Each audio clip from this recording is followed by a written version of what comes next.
Olá, amigos que acompanham o canal da Associação Médico Espírita de Santos. Eu sou Giovana Campos, faço parte do Departamento de Comunicação, jornalista e atualmente graduando em Psicologia. Hoje o nosso tema versa sobre as perdas afetivas. Afinal de contas, estamos em um período complicado, um período de pandemia, onde nós tivemos lockdown na nossa cidade, e não só na nossa cidade, né? A gente acompanha pela mídia, pelos noticiários que vários outros lugares também passaram, né, por esse período, né, de isolamento, distanciamento muito mais forte. Bom, e isso tudo para que evitemos, né, a propagação desse vírus, né, do Covid-19. Mas, como nós vamos falar de perdas afetivas, nós sabemos que nós não estamos simplesmente nesse universo da Covid-19. Afinal de contas, as outras doenças continuam existindo, elas estão aí, precisam ser cuidadas, né, pelo médico, pela equipe de saúde. E, claro, nós temos que promover a nossa saúde. No entanto, é muito comum, né? Nós tivemos um grande aumento dessa doença, né, da Covid-19 e das outras também, durante esse período, e é muito comum, como eu estava dizendo, nós conhecermos alguém, um parente, um amigo, um vizinho ou alguma pessoa famosa, né, que faleceu em decorrência do Covid-19, né, causa coronavírus. E claro, como as outras doenças continuam, né, aí para todos, também conhecemos pessoas que tiveram AVC, infarto, câncer, enfim, toda essa gama de doenças, né, que povoam o nosso planeta Terra, ceifando algumas vidas. E aí, quando nós temos uma perda afetiva, né, o que acontece? Nós experienciamos uma fase chamada luto. Né? E todo mundo, né, vai passar por essa fase algum dia, uns mais cedo, outros mais tarde. E é importante que nós entendamos uma coisa: o luto, ele não é igual para todos. Cada um tem uma maneira sua de passar por esse período.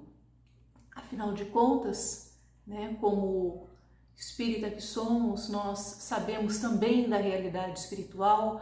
Algumas pessoas têm um pouco mais de resiliência, aceitação, outras ainda ficam muito chocadas, né, com a passagem, com esse distanciamento ainda que temporário, né, das pessoas a quem nós temos alguma afeição. Então, o que é o luto, né? O luto é a perda, é o sentimento, aliás, que vem dessa perda, a perda de alguém ou de algo que nós amamos. A gente costuma muito falar sobre o luto quando alguém falece, mas nós temos, não só quando alguém falece, nós temos os nossos bichinhos de estimação, que hoje, né, nós amamos como uma pessoa da família. Nós temos o luto, e isso também foi muito vivenciado por inúmeras pessoas, o luto profissional, onde as suas atividades de trabalho foram interrompidas, para alguns foram realmente, né, acabadas, né, porque ou a sua empresa, o seu comércio acabou fechando ou teve que fazer umas drásticas reduções no seu horário de trabalho. Nós também temos vários outros tipos de perda, né? Perda da saúde física também nos causa um luto, né? Minha saúde não vai ser mais a mesma que era por decorrência de alguma situação que se faz presente. E tudo isso acaba nos dando muita tristeza. São as perdas afetivas, perda daquela situação, daquele alguém que nós amávamos muito e que agora, a partir daquele momento X, não será mais como foi antes, ou pelo menos como nós gostaríamos que fosse. O luto, ele é um processo emocional de vivenciar uma ausência, vivenciar um vazio que é causado por essa perda, mas também nós vamos entender o seguinte, esse luto pode nos causar alguns problemas emocionais e por vezes até físicos. Mas para que a gente consiga manejar isso, quanto tempo dura esse luto, né? Essa perda, esse sentimento de perda? O luto pode acontecer com todos, mas, como eu disse anteriormente, ele não é igual para todos, inclusive na intensidade de dias. Como assim? O luto é algo que tem um dia para começar, porém, ele não tem um dia certo para acabar. Isso depende muito do nosso emocional, de como nós reagimos às situações da vida, de como nós nos portamos diante de algumas situações que são verdadeiras provas de fé. Será que eu vou aguentar? Será que eu não vou aguentar? Como que eu vou lidar com essa situação? Eu tenho que procurar um equilíbrio emocional. Eu tenho que viver, eu tenho que sentir e compreender essa fase.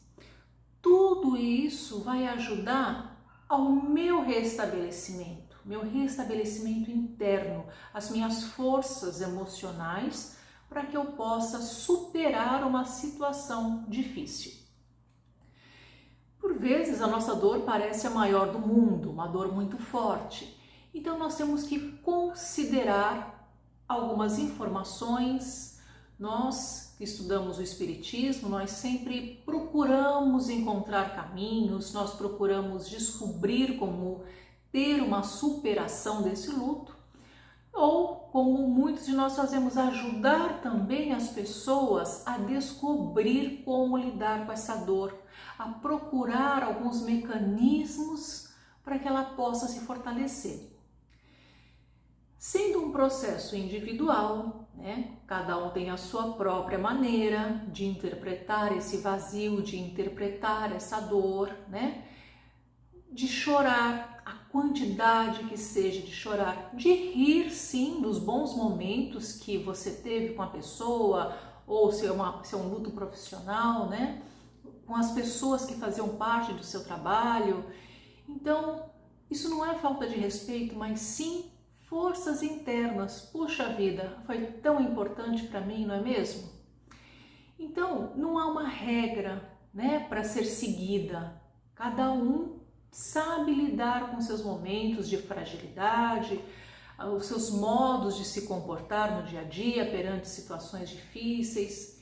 Então, não há certo, não há errado, não há um motivo de vergonha, não há um motivo de não tenho algumas obrigações a seguir agora. Não, cada pessoa é única e isso já nos fortalece. Outra coisa muito importante é que nós temos sintomas emocionais do luto. Como assim os sintomas emocionais?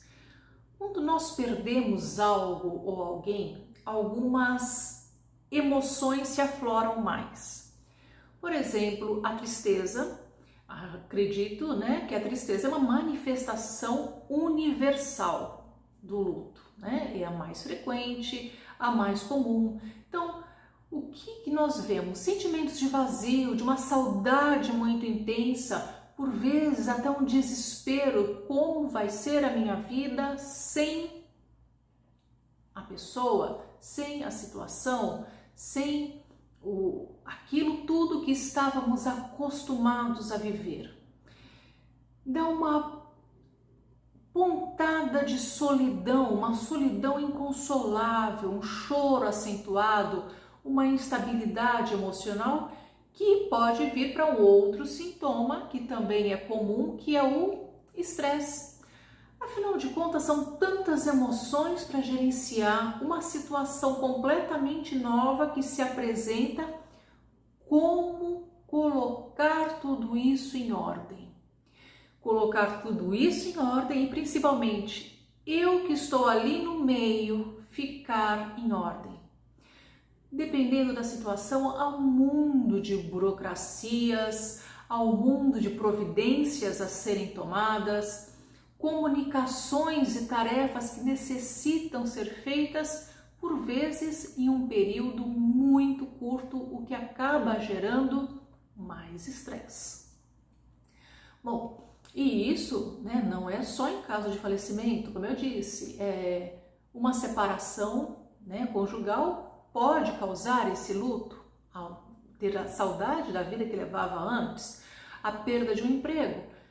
Aquela indefinição que se apresenta também causa um estresse, né? Vou me colocar num novo emprego, continuo no mesmo ramo, então são muitas coisas que de repente são jogadas na cabeça e você tem que dar um jeito de resolver. Então, estresse também é um sintoma muito comum. O choque, afinal de contas, né, ela é uma reação imediata, porque você reconhece que é um distanciamento da realidade. Eu vou me distanciar daquela pessoa que eu quis muito. Eu preciso aceitar o fato, mas não é fácil aceitar o fato logo de início, né? Quem não teve aquela sensação de que parece que a pessoa vai chegar a qualquer momento, né? E a gente sabe, no caso de um falecimento, né, isso é um pouco difícil de acontecer, né? Por mais mediúnica que a pessoa seja, né, por mais abertura. Ansiedade também é normal, né? Então, por vezes até procura-se um psiquiatra, algum médico, né? Porque essa ansiedade acaba lidando, né? Acaba mexendo realmente com o nosso corpo físico, né? E sem contar que dependendo da maneira pela qual você perdeu, né, uma pessoa, você pode até criar um leve medo, né? Ah, mas se eu fizer tal coisa, será que? O medo também é comum, porque todo medo, toda perda, ela envolve um desamparo, né? Nos traz uma insegurança. Como seguir vivendo nessa nova realidade, né? Então, e a gente acaba vendo também as nossas próprias limitações e isso gera ansiedade, mais medo, por vezes até uma crise de pânico nos casos mais graves. Culpa é um outro sintoma, porque afinal de contas, se eu fizesse, será que a situação poderia ter sido evitada? Se tomasse um outro rumo, se ocorresse um pouco mais, será que isso poderia ser diferente hoje? Esses sentimentos, né, esse turbilhão de emoções, a gente vê que também são legítimos e fazem parte do processo. A raiva, afinal de contas, raiva e ressentimento estão envolvidos nas situações de luto, né? Por que isso aconteceu? Por que comigo, né? Por vezes nós temos raiva de uma doença, por vezes nós temos raiva da situação em si, de um profissional de saúde, que a gente acha que a conduta poderia ter sido diferente. Às vezes algumas pessoas externalizam uma raiva até mesmo de Deus. Deus, por que comigo? Né? Também é algo que é muito comum escutarmos. Nós falamos do emocional, mas a gente não pode esquecer também que há sintomas físicos do luto. Porque imagina se esses sentimentos todos juntos que eu acabei de falar, como eu disse, cada pessoa é uma pessoa e tem uma experiência única, então o corpo vai reagir de uma maneira. Quantas vezes a gente não escuta que uma pessoa, após a partida de um ente querido, fala: puxa, como eu estou dolorida, parece que eu tomei uma surra.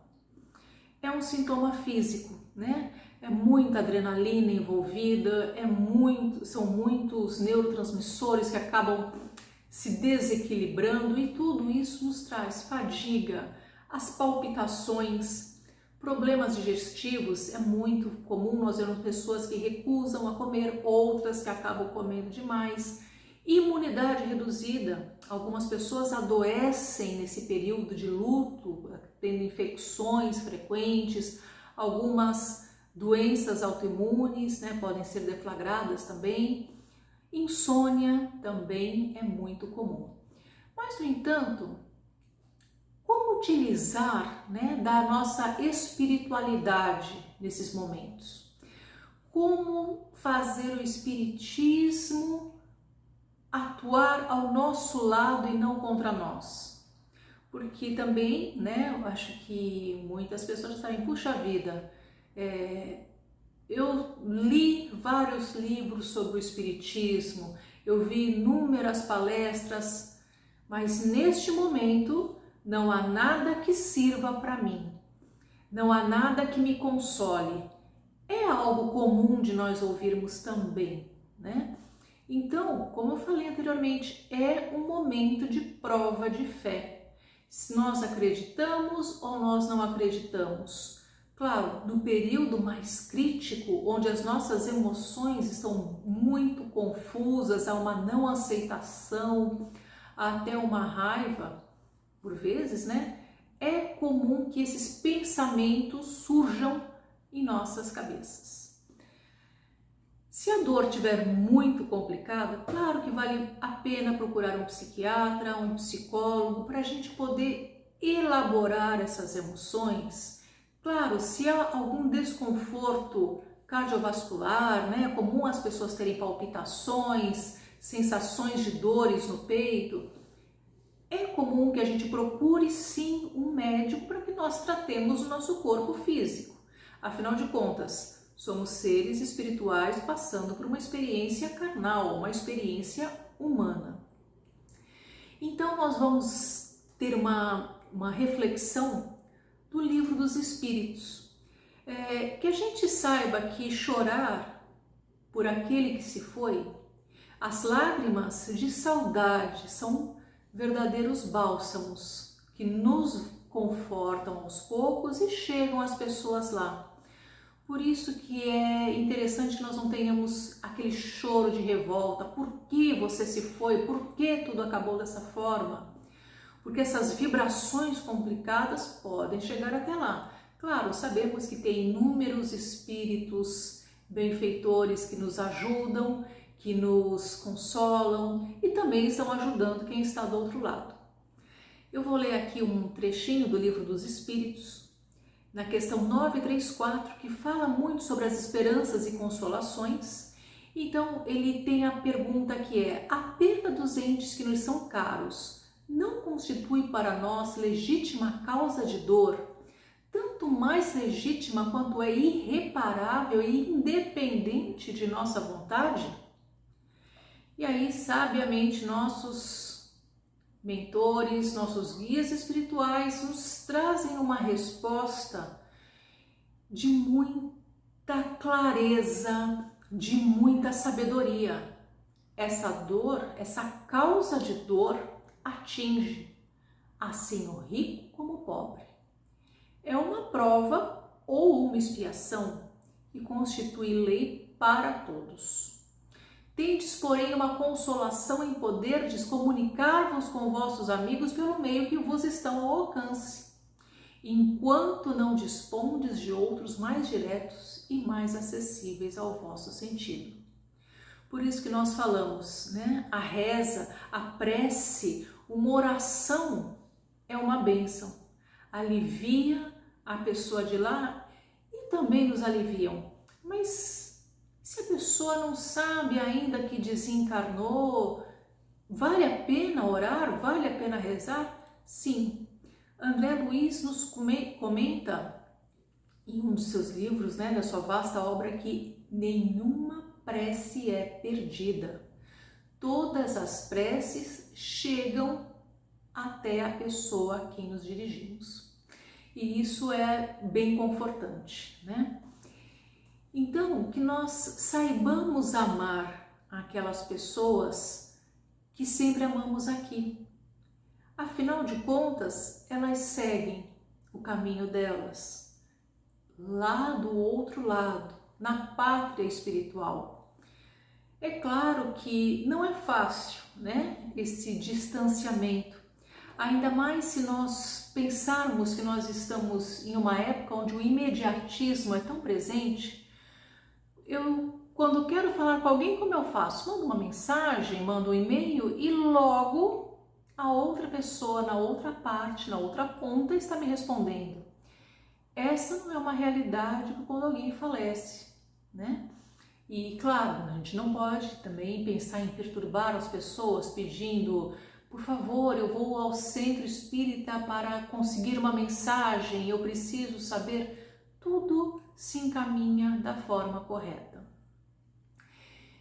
E para que nós tenhamos uma reflexão mais suave, mais calma, né, sobre essa situação que nos apresenta, eu vou falar aqui um trecho de Emmanuel, do livro Diálogo com os Vivos. Esse trecho fala ante o mais além. Então, é um trechinho curto, mas que serve para nossa reflexão. Anseias pela manifestação dos entes amados que te antecederam na grande viagem da desencarnação. Pondera, entretanto, relativamente à presença deles no plano físico onde te encontras ainda, e remonta os cuidados que te recebiam nos instantes de luta e sofrimento, medicação para a enfermidade, entendimento nas horas de crise. Aqueles que se afiguram mortos estão vivos, e todos os teus pensamentos com respeito a eles alcançam-lhes o espírito com endereço exato. Imagina uma pessoa em desequilíbrio emocional que gritasse em lágrimas ao telefone, rogando consolo e coragem ao ente amado na outra ponta do fio, hospitalizado para tratamento de reajuste, a exigir bastas vezes socorro mais intensivo. De certo, os responsáveis pelo doente de um lado e pelo outro enfermo à distância, tudo fariam para adiar o encontro solicitado, considerando que aflição mais aflição somariam apenas desespero maior. Diante dos seres queridos domiciliados no mais além, reflete acima de tudo na infinita bondade de Deus que nos empresta as afeições um dos outros por tempo determinado a fim de aprendermos, através de comunhões e separações temporárias, a entesourar o amor indestrutível que nos reunirá um dia na felicidade sem adeus. Enquanto perdure a distância do ponto de vista físico, cultiva a saudade nas leirias do serviço ao próximo, qual se tivesse amparando e auxiliando a eles mesmos, tanto quando efetuando em lugar deles tudo quanto desejariam fazer. Assim, construirás gradativamente a ponte de intercâmbio pela qual virão ter espontaneamente contigo, de modo a compreenderes que berço e túmulo, existência e morte são caminhos da evolução para a vida imortal. Então, que nós saibamos respirar, nos equilibrar, fazer o bem ao próximo, como fazemos a nós mesmos e àqueles que nos são queridos, que nos são próximos, né? Que a gente possa exercitar a nossa fé e que a gente possa receber sempre, né, do mais além dos nossos espíritos amigos, dos espíritos que nos antecederam, muita força, muita coragem, porque afinal de contas, tudo nessa vida é passageiro, até mesmo nós. Bom, nosso encontro termina por aqui. Se você puder deixar uma mensagem aqui, logo após o vídeo, gostaria muito também de saber, né, o que você acha, né, quais são as suas impressões e quem sabe a gente pode ir trocando, né, um pouquinho mais de informações, de assuntos, né, e carinhos a esse respeito. Bom, nosso encontro termina por aqui e esperamos vocês daqui a 15 dias em mais uma palestra virtual da AME Santos. Até lá!